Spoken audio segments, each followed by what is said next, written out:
Riešite stále dookola tie isté problémy?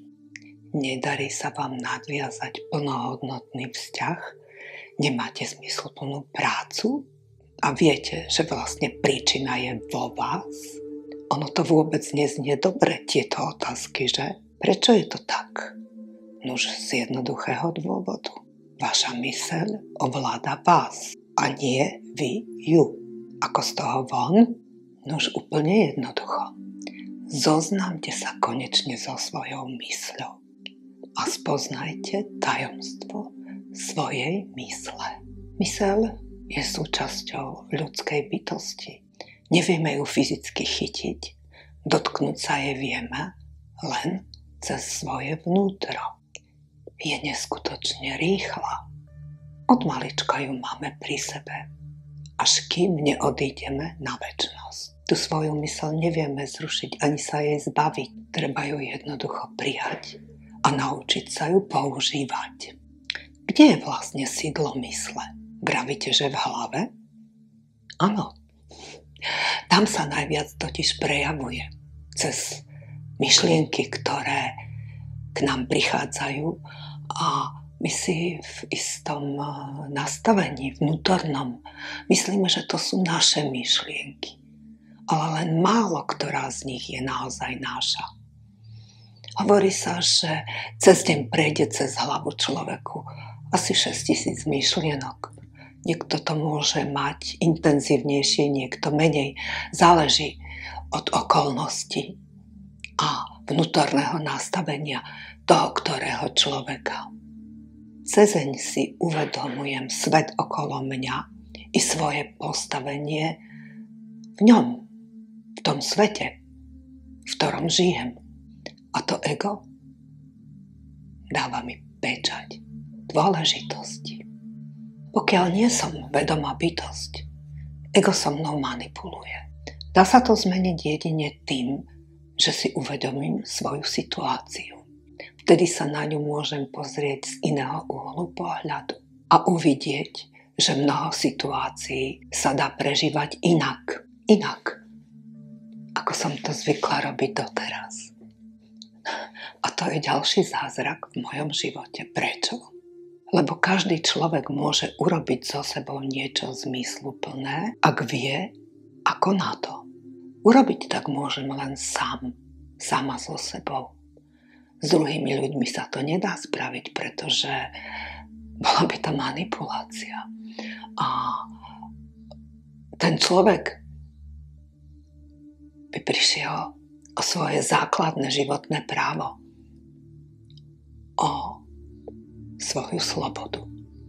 S mysľou sa spája aj pamäť. Vedomá i nevedomá. Máme oboje. V tej vedomej pamäti máme uložené všetko, čo sme sa doposiaľ naučili. Čítať, písať, počítať. Boli by sme bez pamäte úplne strátení. Nevedeli by sme, kto sú naši rodičia, kto sú naši blízki priatelia. A nevedeli by sme ani chodiť, bicyklovať sa, plávať, tancovať. To posledné je dobré pre radosť, veď viete, sami najlepšie. Tiež by sme nemali svoje osobitné zručnosti. Podvedomá pamäť je rovnako veľmi dôležitá. Do nej sa nám ukladá všetko to, s čím sa stretávame ešte, keď sme úplne malé detičky, odvtedy, čo sa narodíme ako bábätka, žijeme. A je to tam schované niekde vo vnútri, hlboko. A niekedy, keď to najmenej čakáme, tak sa to zvykne vynoriť. Vtedy sa zastavíme a povieme si, Bože, odkiaľ toto tu mám? Prečo sa to práve teraz ozýva? A má to vždycky hlbokú súvislosť.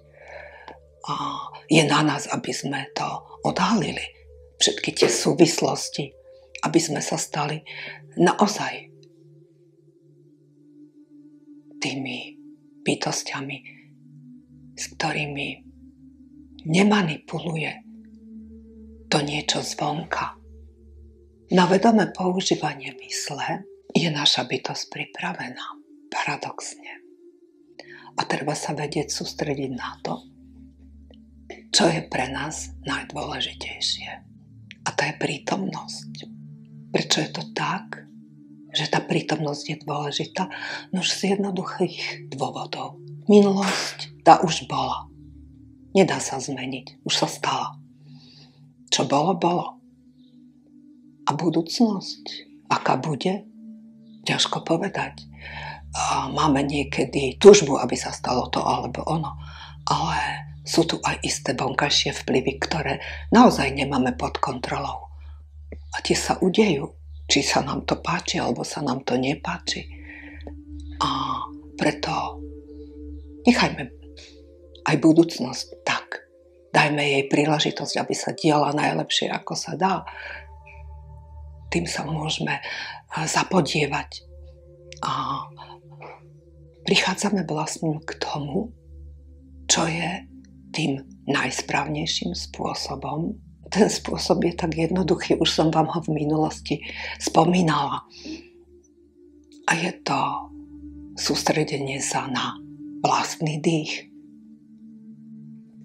Dých je základným prejavom človeka. Keď sa naň sústredíme,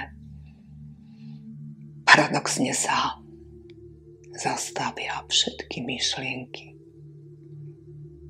A vtedy sa naozaj môžeme stať tým svojim vlastným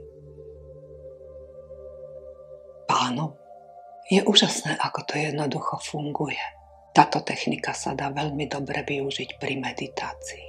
Ak ju praktizujeme, tú meditáciu, dostávame sa i hneď do spojenia s energiou, najvyššou energiou, ktorá tu je stále okolo nás. A to doplňujúce osvieženie aj po krátkej meditácii, to stojí naozaj za to. Budeme sa tomu venovať niekedy v budúcnosti. To prelaďovanie cez takýto jednoduchý spôsob nás vedie k tomu, aby sme mali pozitívny prístup aj k negatívnym situáciám.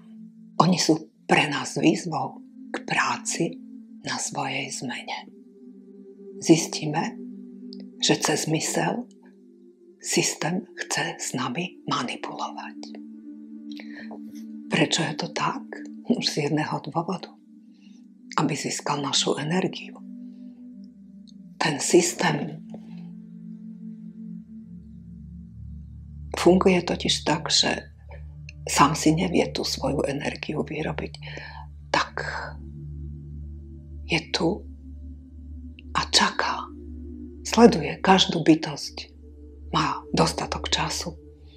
A keď zistí, že práve v jednej chvíli nastal okamih, kedy sa stačí dotknúť citlivého miesta tej ktorej bytosti a tá bytosť sa zľakne, dostane strach. A strach je to, s čím ten systém pracuje. Keď máme strach, zachvatí nás panika. Veľa robíme podvedomo, nekontrolovateľne. Potom sa môžeme čudovať, čo všetko sme porobili, ale veľakrát už býva neskoro. Takže zhrňme to. Strach dokáže z nás vysať všetku energiu, ktorú by sme mohli použiť na niečo iné, niečo zmysluplné. A čo to je? A ako sa k tomu dostať? Čo spraviť, aby sme prestali byť obeťou toho strachu, obeťou toho systému? A je to paradoxne, ako vždy, veľmi jednoduché. Treba sa preladiť. Protichodná sila energii strachu je energia lásky. Je to úžasná, živá, hojivá, radostná energia. A tu na planete Zem sú podmienky na to, aby sa tá energia lásky tu naozaj dokázala prejaviť.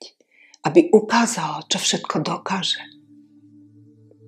A keď sa na to sústredíme, tak zistíme, že úplne jednoducho s radosťou vieme zmeniť aj to najväčšie zlo. Takže poďme, pracujme teda s tou energiou lásky, ktorej kvality sú radosť, šťastie, samotná láska, láska k sebe. A tá je najdôležitejšia pre každého z nás, pretože keď sa naučím milovať sama seba, tak to už je teda iná pesnička. Keď sa mám rada, tak tá láska žiari zo mňa von. Vtedy sa stávam príťažlivou pre celé svoje okolie. Tá sebaláska, to nie je narcizmus, to je niečo úplne iné. Ale ide o skutočnú lásku k sebe. Milovať sa z celej duše. Je to najväčšie šťastie, ktoré sa vám môže stať. Dožičme si ho. Žijme pre tú lásku. Spomenula som pred chvíľou, ako dôležité je žiť v prítomnosti. A rada by som vám predstavila jednu vynikajúcu knihu. Volá sa Sila prítomného okamihu. Ja ju mám takto v češtine. A napísal ju Eckhart Tolle. Vezmite si ju do rúk, sadnite si k nej a užite si svoju prítomnú chvíľu pri nej. Želám vám príjemné chvíle, strávené, vedomé so svojou mysľou. Nech sa vám darí, priatelia.